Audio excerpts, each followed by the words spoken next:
Super hits 93.5 red FM पर मैं हूं आरजे शिव। एंड साहब, हमारे स्टूडियो में अक्सर बहुत ही स्पेशल गेस्ट से आप मिलते रहते हैं, लेकिन आज एक ऐसे स्पेशल गेस्ट आए हैं मतलब जिनकी जितनी तारीफ की जाए उतनी कम है। इंदौर इन पर गर्व करता है एंड इंदौर से मुंबई, इंटरनेशनल, नेशनल लेवल, कहां सर ने नाम नहीं किया है पूरे भारत का, पूरे देश का, और घर घर में एक ऐसी चीज पहुंचाई है जिसके बिना खाना आजकल अधूरा रहता है।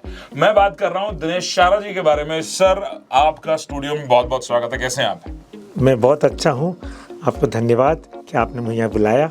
बिल्कुल सर, बहुत ही अच्छा मौका मुझे मिला है आपसे बातचीत करने का, और बहुत सारी चीजें मैं पूछने वाला हूँ। जरूर पूछिए। लेकिन शुरुआत सर वहीं से करते हैं। मतलब आज मैंने मम्मी को भी बताया कि मैं वो अंकल का इंटरव्यू करने जा रहा हूँ जिन्होंने घर में ये चीज लिखी थी। अच्छा हो तो न्यूट्रिला आपने एक नया प्रोटीन सोर्स दिया और उसको हर घर के खाने का हिस्सा बना दिया। आज भी है और आने वाली जनरेशंस तक रहेगा। कैसे इसके इन्वेंशन का आइडिया दिमाग में आया था? कहाँ से शुरुआत हुई थी? मैं ये स्टोरी में जानना चाहता हूँ सर। देखिए, हमारा परिवार जो है ये एक founder of soybean seed movement, जो कि ऑयल सीड की क्रॉप है और इसीलिए येलो रिवॉल्यूशन के नाम पे जाना जाता है जी। भारत में 70s के अंदर इंडिया का ऑयल सीड प्रोडक्शन बहुत कम था, राइट, कंजम्पशन भी कम था, तो सोयाबीन की कुछ मात्रा में ये भारत में होता था पर अनआइडेंटिफाइड था। तो हमारे परिवार उसको आइडेंटिफाई किया and we are the first company to put first plant in 74-75।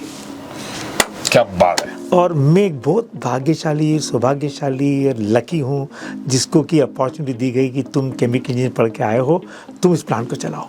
हम जो 3000 टन का प्लांट लगाया था, हाँ, वो आज की तारीख में 14 लाख टन का। बाप रे, 3000 टन से 14 लाख टन का। और इंडिया की जो क्रॉप 1 लाख टन थी वो 11 मिलियन टन, 110 लाख टन हो गई है। बाप रे। और भारत का स्थान 6ठे स्थान पे सोयाबीन सीड के अंदर वर्ल्ड में आ गया है। बिल्कुल बिल्कुल। अब सर वैसे आपकी अचीवमेंट है, बट ये मतलब पूरा भारत इस पे गर्व कर सकता है क्योंकि सभी को फायदा मिल रहा है इससे। और जो न्यूट्रिला की जो प्रोटीन की जो कहानी है, हम लोग पहले स्कूल फीडिंग प्रोग्राम में मैल न्यूट्रिशन के लिए अमेरिका से बलगर बीट इंपोर्ट करते थे। अच्छा। और सोयाबीन और बीट का कॉम्बिनेशन से उसकी खिचड़ी, ये सत्तू वत्तू बनाते थे। ओके। तो जब मैं गांव में जाता था, क्योंकि हमारा किसानों से काम पड़ता था सोयाबीन सीड के लिए, तो मैं देखता था कि ये अमेरिका से क्यों लेते हैं। ये किन ईयर्स की बात है सर? ये 75-76। ओके। तो फिर हमने कहा कि ये सोयाबीन के अंदर भी इतना प्रोटीन है, तो क्यों ना इसको हम प्रोटीन में कन्वर्ट करें। एक तो ऑयल होता है जिसकी जरूरत थी, जिसके लिए येलो रिवॉल्यूशन हुआ जी, और प्रोटीन के लिए फिर हमने अमेरिका से टेक्नोलॉजी ली और वहाँ से सोयाबीन को प्रोटीन में कैसे कन्वर्ट करना और एक कैसा स्टेपल फूड बनाना जो घर घर में लोग खा सकते हैं और सस्ते भाव मिले। तो न्यूट्रिला का उत्पादन हुआ और धीरे धीरे धीरे, चूँकि इंडिया वेजिटेरियन कंट्री है, बिल्कुल वेजिटेरियंस के लिए सिर्फ एक दाल का सब्स्टिट्यूट है, योगर्ट लेते हैं, तो ये चीज़ बढ़ती गई। लेकिन शारा सर, जब आपने ये इन्वेंशन की न्यूट्रिला की, तो क्या रिस्क मार्केट में देखने को मिले थे तब? नहीं, देखिए, रिस्क ये था कि प्रोसेसिंग प्लांट की थी, तो जीवन में risk no risk no reward. पर चूंकि सोयाबीन बनाया था तो हमारी पूरी इच्छा थी, और अमेरिका में बहुत पॉपुलर था। अच्छा। हाँ, अमेरिका में पॉपुलर था, तो हमने चैलेंज लिया, लगाया और बढ़ता गया। अब वो क्योंकि आज की तारीख में हर आदमी चाहता है कि न्यूट्रिशनल पूरा लूं, जिम लोग जाते हैं वो वेज लेना चाहते हैं। जब जिम भी ठीक से सेट नहीं थे सर ने तब का इन्वेंशन किया हुआ है ये। तो ये एक हाउस होल्ड हो चुका है और जैसा टेस्ट करना चाहो वैसा टेस्ट कर सकते हो।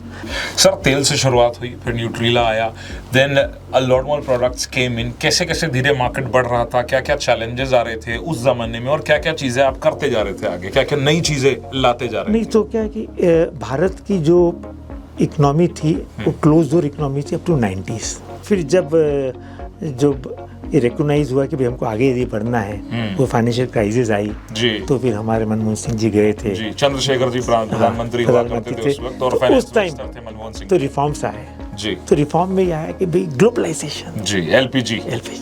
तो उस टाइम पूरे कॉर्पोरेट को ये मैसेज था कि भाई आप को यदि सर्वाइव करना है तो आपकी थिंकिंग को ब्रॉडन करना पड़ेगा, इंटरनेशनल मार्केट बनाना है, और आपकी जो एफिशिएंसी है, प्लांट की साइज ऑफ प्लांट है, टेक्नोलॉजी है, स्केल अप करना थॉट है, वो सब स्केल अप करना पड़ेगा. So then we diversified into board based refineries. Yes. So we are the first company in India to put the first plant. पहले plant 100 से 200 टन होते थे. आईटीसी के 200 टन का प्लांट जब लगा था तो लोग को लग रहा था कि भाई सबसे बड़ा प्लांट है. खूब सेलिब्रेशन हुआ. तो हमारा फर्स्ट प्लांट आया 1000 टन से. ओ बाप रे, 200 के बाद सीधा 1000. Because global economy, size matters. तो हमारी वर्ल्ड बिकेम अ मार्केट. फिर टेक्नोलॉजी बेस्ट ली, टेक्नोलॉजी ली, एफिशिएंसी, खर्चा भी हुआ, कॉस्ट ऑफ प्रोडक्शन, ये सब हुआ. तो धीरे धीरे एक रिफाइनरी से फिर क्या कि लॉजिस्टिक कॉस्ट बहुत इंपॉर्टेंट है. इंडिया में आप देखें कि इंदौर से लेके कलकत्ता का फ्रेट इतना ज्यादा है कि मलेशिया इंडोनेशिया से सस्ता है. Is it? Yes. पोर्ट्स में आ जाता है, या ट्रक में जाता रहता है, by road. So size matters, efficiency matter, and approach method. So after globalization, when the world became market, और इंटरनेशनल मार्केट्स में, इंटरनेशनल बाकी कंट्रीज में आपने सप्लाई करना शुरू किया, मैं जानना चाहता हूँ कौन सा प्रोडक्ट था जो इंडिया के बाहर के कंज्यूमर्स ने हाथों हाथ लिया? इंडिया का जो प्रोटीन था, सोयाबीन थी, फॉर्चुनेटली हाई प्रोटीन थी जी. वर्ल्ड का जो सोयाबीन मील है जी. जो सोयाबीन का प्रोडक्ट है उसमें 44 to 48% था, अपना 52% था. Okay, we have the best soya. Best soya. तो उसके कारण ये पूरी साउथ ईस्ट एशिया में रहा. जापान ने इसको बहुत एक्सेप्ट किया. ओह, जापान ने. अच्छा सर, आपके पर्सनल लाइफ के बारे में थोड़ा जानते हैं. आपने इतने बड़े लेवल पर बिजनेस बनाया, नाम बनाया, इंदौर का नाम, भारत का नाम, नेशनल इंटरनेशनल मार्केट. लेकिन आपकी एक जर्नी रही है सर वो बिजनेस वर्ल्ड से आध्यात्मिकता की तरफ भी. मैं उसके बारे में जानना चाहता हूँ. देखिए, ये एक मेरे जीवन का बहुत बड़ा पहलू भी है. मैं इसको सबसे पहले तो कहूँ कि जो मेरे माता पिता थे जी. मेरे पिता एक कार्बनिश इंडस्ट्रियलिस्ट थे. अच्छा. और उन्होंने लेट 50s के अंदर ऑयल मिल था उनका. अच्छा. ऑयल मिल, वहाँ से एडिबल ऑयल की हमारी शुरुआत है परिवार की जी. और मेरी माँ एक धर्मनिष्ठ थी. अच्छा. वो धर्म में विश्वास करती. उन्होंने मुझे सीख दी थी, धर्मो रक्षति रक्षता. अरे वाह. धर्म को अपना मित्र बनाओ, वो तुम्हारी रक्षा करे. हाँ. तो ये दोनों के जो संस्कार मेरे जीवन में थे वो तो वहीं से बिजनेस और अध्यात्म आया, अंकुरित. हाँ, धीरे से पौधे में कन्वर्ट हुए. हमारे संत लोग आना, मंदिर में जाना, दर्शन करना, ये वैल्यूज ट्रांसप्लांट हुए. तो उसके कारण ये बीच बढ़ता रहा. फिर मेरे जीवन में एक और गुरुदेव आए जिन्होंने कि मुझे कहा कि भाई देखो, जीवन का जो मकसद है वो ठीक है, लोग की सेवा करो. तो मैंने उनसे एक सीख ली थी यज्ञ की. अच्छा. यज्ञ की मैं रोज यज्ञ करता हूँ. अच्छा. हाँ, मंत्रोपचार के साथ मंत्र करता हूँ, क्योंकि मंत्र जो यज्ञ है ये एक लिविंग प्रेयर है. हम ईश्वर का आह्वान करते हैं, बिल्कुल, आहुति देते हैं जी, मंत्रों के साथ आहुति देते हैं. तो you do it every day? Every day I do. क्या बात. 40 मिनट्स. वेद जो है वो पूरी क्लैरिटी आपको देता है जीवन की. क्योंकि वो बोलता है कि शिवोहम जी. शिव पुराण बोलता है शिवोहम तत्वमसि त्रिपुरा रहस्य सच्चित आनंद स्वरूप श्रीमद् भागवत जी. तो सभी ग्रंथों का शीर्षक का एक सार है कि तुम वही सत्ता हो जिसने सृष्टि की रचना करी जी. तो फिर आप बतलाइए कितने अमूल्य और कितने शक्तिमान है. बिल्कुल बिल्कुल बिल्कुल. तो और मेरी ऐसी पूर्ण मान्यता है जो कि मैं महसूस रियलाइज भी करता हूँ कि जिस सत्ता ने 8 बिलियन पीपल बनाए, 8 बिलियन, यस, सबका डीएनए अलग है जी, सबका थंबप्रिंट अलग है, सबके आई साइट अलग है. यस. साइंस ने बेस्ट डेवलपमेंट कर लिया, एआई कर लिया, डिजिटलाइजेशन किया, जो भी कर सकता है साइंस, स्टिल बिहाइंड इट. फिर भी वो तो यूनिक. तो कोई सत्ता तो है. और ये 8 बिलियन तो सिर्फ मनुष्य प्रजाति है सर, और कितनी? हाँ, अलग. तो ये जो है ये सत्य है कि कोई सत्ता है जो चला रही है. सबसे बड़ा विज्ञान तो आध्यात्मिक है. तो उसको जी, उसको खोज लो और वो बहुत आसान है. वो आपकी विरासत है. बिल्कुल. खाली आपकी निगाह बाहर है, इसलिए आप देख नहीं पा रहे हो. जैसे आपने कहा कि विरासत है, भारत में पैदा हुए हम, हमारे कल्चर का हिस्सा भी है अध्यात्म. लेकिन आप भी देख रहे होंगे, मैं भी ऑब्जर्व कर रहा हूँ कि जैसे जैसे जनरेशंस आगे बढ़ती जा रही हैं, लोग आध्यात्म से अलग होते जा रहे हैं. And the best excuse they have is कि टाइम नहीं है लाइफ में. But being one of the biggest business tycoon in country, आपने फिर भी इसके लिए टाइम निकाला, कैसे आप मैनेज कर पाए? मैं चाहता हूँ आप नेक्स्ट जनरेशन को बताएं सर। देखिए, मैं आज के यूथ एंड यंगस्टर को बोलूँगा कि भाई जो आपकी सबसे बड़ी समस्या है, आपके अंदर एंगर है, एजिटेशन है और आप असमंजस में रहते हैं, तो ये इसका एक ही उपाय है, meditation and meditation, and it is the best medication for all agitation. वाह, meditation is the best medication. वाह, कमाल है सर। अच्छा सर, आपसे जानना चाहूंगा कि टॉप 3 फिलॉसफीज क्या हैं आपकी जीवन की? मेरी ऐसी मान्यता है कि हम पूर्ण हैं, हमको जो भी चाहिए हमारे अंदर है जी, और हमको अपने आप से यदि हम जुड़ते हैं जी, तो हमको पूर्ण मिल जाता है, और पूर्णता में जो आनंद है वो कहीं नहीं है। दूसरा है कि म्यूजिक जो है वो अपना सच्चा मित्र है, बिल्कुल, लैंग्वेज ऑफ सोल है, इंडीड, एंड आपका दोस्त है, सुख में सुख को बढ़ाता है, जी, दुख में दुख को कम करता है। और जो लोग आध्यात्म जानते हैं वो जानते होंगे कि भाई जितना भी संगीत दुनिया में आया है सब नाद शब्द से आया है, नाद से। इसीलिए ओम का जो आपने- ब्रह्मनाद है। बिल्कुल, जो आपने कहा कि it's the language of soul, that is so true. ब्रह्मनाद है, जी, ओम के नाद से सच्ची की रचना हुई है, और सारे वाद्य यंत्र वहीं से निकले। वहीं से निकले। तो ये मैंने की दूसरी मैं इसको अपनाता हूँ। जी, और तीसरा ये कि लिव टू गिव, दूसरों की खुशी में अपनी खुशी देखो, पूर्ण संतोष Very मिलेगा। tough for the people nowadays. नहीं, पूर्ण देखिए, जो देते हैं लौट के आता है। जी। एक बीज आप बोते हैं, Yes. एक बीज से पौधा से वृक्ष बनता है, उसमें कितने फल आते हैं, बिल्कुल, सैकड़ों बीज आते हैं। खाली पेशेंस रखिए और समर्पण रखिए, बिल्कुल, तो ये तीनों चीज जीवन अपनाइए, पूर्ण हो जाएगा। ये जीवन क्या बात उत्सव है। जी, मैं कहूँगा कि देखिए, जीवन, आपकी जीवन की सर्वश्रेष्ठ उपलब्धि आपके जीवन में गिफ्ट क्या है मालूम आपको? आपका जीवन। बिल्कुल, इसको खूब जिए, इससे अमूल्य कुछ नहीं हो सकता। मस्त होके जिए, वाव फैक्टर लाइए और मस्तिष्क से जिए। तो मैं आखिरी में आपको ये कहूँगा कि जिसकी मस्ती जिंदा है, उसकी उसी की हस्ती हस्ती जिंदा है, वाह। और बाकी तो सब लोग जबरदस्ती जिंदा है। आप जबरदस्ती मत जिए, खूब जिए। बिल्कुल, बहुत ही खूबसूरत। मैंने कुछ इंटरव्यूज में देखा आपके कि आपकी वो स्ट्रैटेजी रही है, फिलॉसफी रही है बिजनेस में कि आपकी कंपनी हमेशा टॉप 3 में होनी चाहिए। कैसे इसको मेंटेन किया? क्योंकि regular over so many years आसान नहीं है सर। देखिए, उसके लिए क्या होता है कि आपके अंदर संकल्प, विल पावर, कि मुझको करना है। पूरा ब्रह्मांड आप मदद करता है, और यदि कभी नहीं हो रहा है तो भी पेशेंस रखे, लगे रहिए, डोंट गिव अप। ये जो गिव अप एटीट्यूड है वो हमको आगे नहीं बढ़ने देता है। सर, आपने सनातन संगीत भारत की नींव भी रखी, इसके बारे में मैं चाहूंगा आप लोगों को बताएं। देखिए, भगवत गीता में हमें 3 मार्ग बतलाए अपने आप से जुड़ने के लिए, कर्म, प्रज्ञान, जी, कर्म और भक्ति। जी, ठीक, मैंने इसके बारे में 3 किताबें लिखी है। अच्छा, Sanatan Jeevan, Sanatan oh living, yes, I have read about these books. तो विजडम, लीला एंड उत्सव।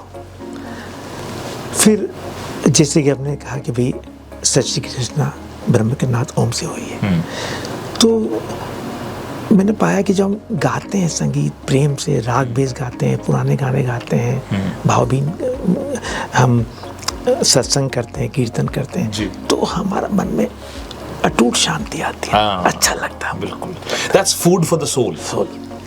तो इसलिए फिर मैंने एक सनातन संगीत भारत एक चैनल, यूट्यूब चैनल बनाई जी, और उसमें इंस्पायर करता हूँ कि भाई संगीत से सनातन की यात्रा, हाँ, सनातन इटर्नल अंतर की यात्रा। अंतर यात्रा। तो उसमें मैंने जो भी भक्ति संगीत के कलाकार थे, गायक थे, अनुराधा पौडवाल जी को लिया मैंने, मधुश्री को लिया, अरे वाह, श्रेया घोषाल को लिया, इन सब के साथ मैंने पॉडकास्ट भी किया। 90s किड्स को बचपन की याद दिला दी सर आपने। तो उन सब को लेके जी, मैंने उनके इंटरव्यू लिए और ये लाने की कोशिश करी कि भाई उन्होंने क्यों संगीत अपनाया और उनके हिसाब से ये मार्ग जो है ईश्वर प्राप्ति के लिए उनके लिए कैसा उपयोगी रहा। जी सर, लता मंगेशकर जी पर भी आपने एक पुस्तक लिखी है। लिखिए। तो उनसे कैसे आप, मैं देखता हूँ आपके उनके म्यूजिक को काफ़ी फॉलो करते हैं। हाँ बिल्कुल करता हूँ। तो लता जी हमारा सबका सौभाग्यशाली है कि इंदौर में जन्म हुआ उनका। अरे बिल्कुल। शिव की भक्त थी। जी।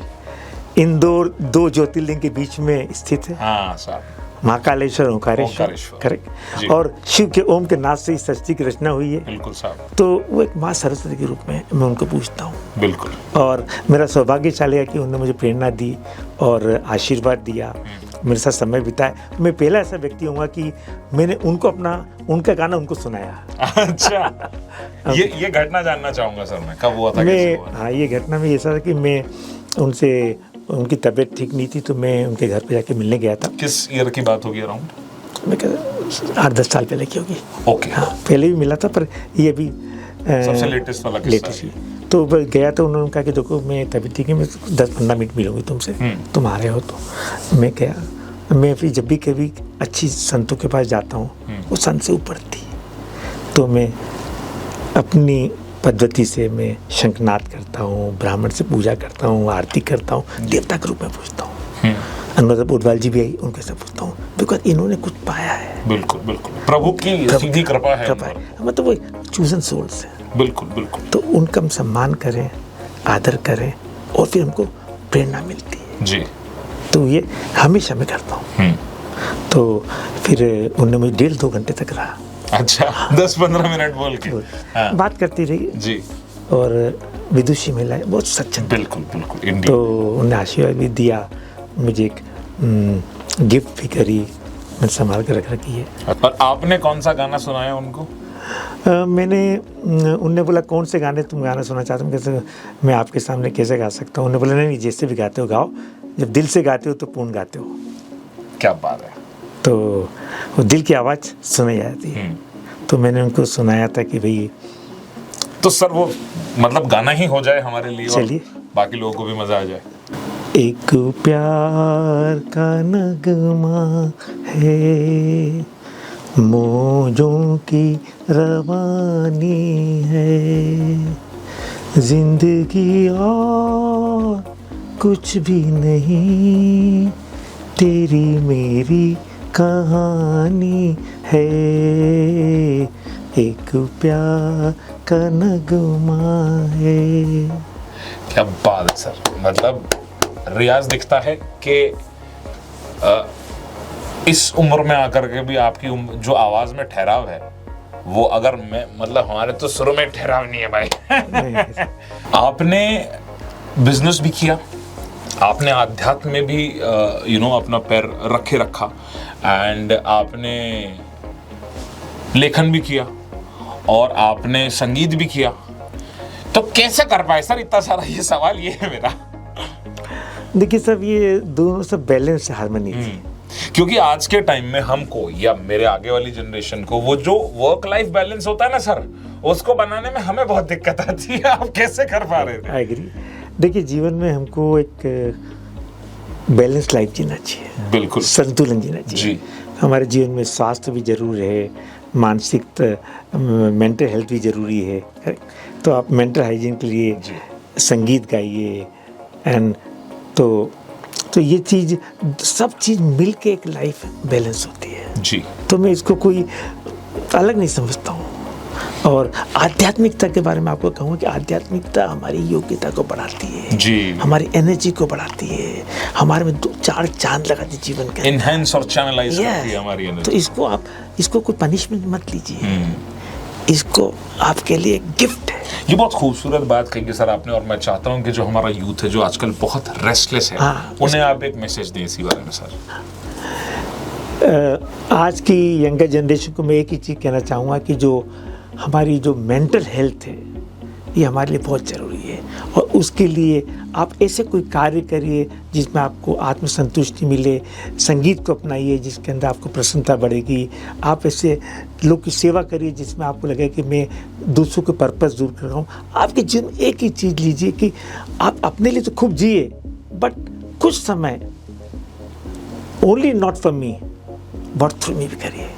क्या बात है, फैंटास्टिक। ये बात याद रख लो, काम आएगी, समझे सर। इतना कुछ मैंने आपके बारे में बताया कि आप करते हैं, सब जानते हैं। एक और चीज है, बोलिए। इस सब के साथ दिनेश शाहरा फाउंडेशन भी है, उसके बारे में भी बताएं सर। देखिए दिनेश शाहरा फाउंडेशन में ऐसा मानता हूँ कि हमारा जीवन जो है ये अपने लिए नहीं है, अपने द्वारा लोग को भी सेवा होना चाहिए। What a beautiful thought. ठीक, तो उसके लिए मैंने 4 इनिशिएटिव्स कर रखे हैं, इनफैक्ट 5 कर रखे हैं। एक सस्टेनेबिलिटी, अच्छा, क्योंकि मैं प्रकृति को, धरती माँ को अपनी माँ के रूप में मानता हूँ। बिल्कुल। हम, हमारा ऋण नहीं है, जैसे माता पिता के प्रति ऋण हमारा है, जैसे प्रकृति के प्रति। बिल्कुल। तो उसकी हम सेवा करें, तो वृक्षारोपण में करता हूँ। अपनी जो बर्थडे है मैं ग्रीन गोल्ड डे के रूप में मनाता हूँ। अच्छा। और पूरे भारत में ही नहीं, जहाँ भी मेरी संस्थाएं एफिलिएट्स हैं, मैं वृक्ष लगवाता हूँ। अरे वाह, क्या बात है। दूसरा, मैं, हमारी माँ को गायों से बहुत प्रेम था, देशी गायों से। अच्छा। तो हमने एक इनिशिएटिव लिखा है, गो शक्ति अभियान, अरे वाह, जहाँ गायों की स्वास्थ्य की रक्षा करते हैं हम। कोई गो पालन करता है जी, कोई गो रक्षा करता है, पर हम लोग गो शक्ति अभियान में लोग गायों को इलाज करते हैं और उनको दवाई फ्री देते हैं, मेडिकल हेल्प मेडिकल हेल्प देते हैं। क्या बात है, कैंप्स सच करते ग्रेट इनिशिएटिव। इसकी काफी कमी है हमारे देश और कैंप्स करते हैं, जी। अनाउंस करते हैं, कैंप करते हैं, सब लोग गाय लेके आते हैं और फिर उनका इलाज करते हैं, उनकी दवाई 1 साल की फ्री देते हैं और फिर वेटरनरी कॉलेज में उनको, हॉस्पिटल में उनको एडमिट कर देते हैं। तो ये है। थर्ड, हम बच्चों को स्कॉलरशिप देते हैं। अरे वाह, 6 बच्चे हमने अडॉप्ट स्कूल कर रखे हैं, वो कर रहे हैं। उसमें हम बच्चों को प्रोत्साहन के लिए कि बच्चे आगे बढ़ें, स्कॉलरशिप देते हैं। जो बच्चे फर्स्ट 3 रैंक में आते हैं, उनकी पूरी फीस को रिम्बर्स करते हैं हम। जल्दी पढ़ लिया लगता है, जल्दी पढ़, ये मेरे को मिल सकता था यार। तो आगे बढ़े, उनकी सोच आगे बढ़े जी, कर्म करने की उनकी इच्छा हो। सही बात है, एजुकेशन बहुत जरूरी है। तो ये करते हैं। उसके बाद हम ग्रामीण महिलाओं के लिए हम कुछ कार्य करते हैं। और अभी हमने नई स्कीम निकाली कि वो यदि गो पालन करना चाहें, अच्छा, गो पालन करती हैं, हाँ। तो गाय से क्या पूरा परिवार चल सकता है। बिल्कुल बिल्कुल सर, और फिर अपना ही नहीं और लोगों का भी चल जाता है। तो वो इनिशिएट कर रहे हैं, उनके आंगन के अंदर वृक्ष लगाएं, फल के। अच्छा, तो फल आएंगे तो सब दुख खाएंगे। बिल्कुल। तो ये छोटे छोटे इनिशिएटिव से क्या बात, बड़े बड़े कार्य हो जाते हैं। ये इतने छोटे छोटे सुनने में इनिशिएटिव लग रहे हैं, क्योंकि सर का बड़प्पन ऐसा है वो बता रहे हैं, बट अगर आप एनवायरनमेंट को ठीक से जानते हैं, प्रकृति को जानते हैं और हमारी संस्कृति को जानते हैं, तो ये छोटी छोटी चीज़ें इतने बड़े लेवल पे सर कर रहे हैं कि ये बहुत बड़ी चीज़ है। एंड मैं मानवता की तरफ से धन्यवाद देना चाहूँगा। नहीं, बहुत बहुत धन्यवाद। मुझे ऐसा लगता है कि हमारा ये ऋण भी है, हमारा कर्तव्य भी है, आत्मसंतुष्टि की सबसे बड़ा। जब इंसान इतना बड़ा होता है, इतना जिम्मेदार होता है कि लोग उसे फॉलो करने लगते हैं, तब इंसान ऐसी चीजें करने लग जाए, इसीलिए वो और ज्यादा बड़ा हो जाता है। और वैसे ही सर आप हैं, आपको नमन है मेरा। नहीं, मतलब अपनी वो जिम्मेदारी समझ लेना कि हम इस स्तर पर हैं, तो हमारा जो ये अब ऋण है नहीं, लेकिन सर मानते हैं कि ऋण है, और उसको just giving back to society, to nature, it's such a great thing sir. That's something that we should all learn from sir. तो सर एक लास्ट मैसेज क्या आप हमारे व्यूअर्स को देना चाहेंगे आज जाने से पहले? मैं कहता आप सब लोग को मेरा एक ही है कि भैया जीवन जो है ये ईश्वर की सबसे बड़ी गिफ्ट है आपके लिए। इसको खूब जिए, अच्छे से अच्छा जिए, अपने ड्रीम को फुलफिल करिए, परंतु ध्यान रखिए कि जीवन सिर्फ आपके स्वयं के लिए नहीं, आप दूसरों की खुशी में अपनी खुशी देखिए, तो आप पाएंगे कि आपकी खुशी और बढ़ जाएगी और जीवन में मस्ती आए, वाउ फैक्टर आए और खूब जिए। क्योंकि मेरी ऐसी मान्यता है कि जो सेलिब्रेट जो करते हैं हम लाइफ, 100% सेलिब्रेशन इज एनलाइटनमेंट। क्या बात है, ग्रेट सर। तो अपने लाइफ को जैसे सर ने कहा, ज्यादा जिएं और हर पल सेलिब्रेट करें। Thank you so much sir आपके टाइम के लिए, बहुत अच्छा लगा आपसे मिलकर, मजा ही आ गया। और दोस्तों ऐसी ही चीजें आप अपने जीवन में धीरे धीरे आत्मसात करना शुरू कीजिए, और जब ये भूल जाएं तो वापस यहीं पे आइएगा, ये वीडियो फिर से देखिएगा, रिवीजन करते रहिएगा जीवन का, ठीक है? अच्छी चीजें होते रहना चाहिए। मैं हूं आरजे शिव, रेड एफएम बजाते रहो।